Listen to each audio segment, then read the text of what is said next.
Welcome to week 6. All right. Again, just like the first few weeks, these weeks are somewhat repetitive as well too, but I'm going to start letting you have a little bit more liberty.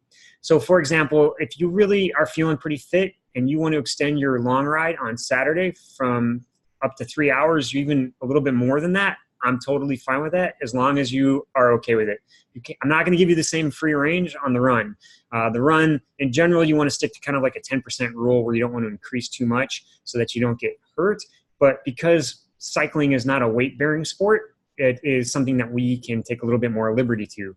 So if you're feeling like you want to do a little bit more, please, by all means, add a little extra warm-up and cool down to the swims. You can add a little bit extra warm up and cool down to the bike. So again, zone 1, zone 2 training, I'm going to make you stick to the fact that I don't want you to add a bunch of hard stuff. Keep it aerobic right now. You can definitely add that.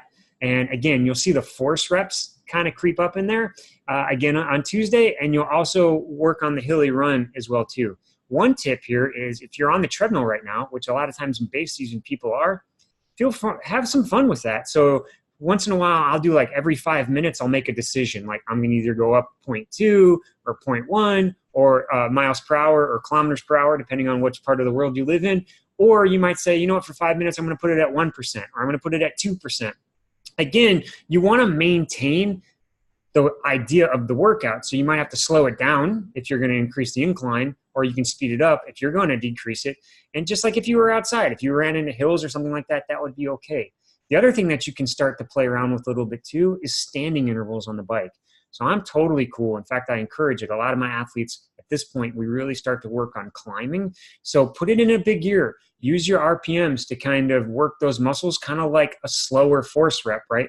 Or I'll do 5 minutes big gear seated, 5 minutes big gear standing, and just practicing building different tools in your toolbox. Again, maintaining the integrity of the workout. So you're still maintaining that heart rate zone, but you can change how, just like if you were riding outside.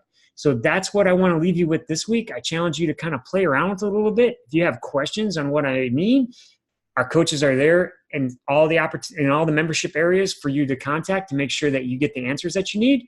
But there are so many different ways that you can change this up. And you know what? Maybe next week I'll even give you an indoor set or even an outdoor set that you can kind of play around with to continue to change the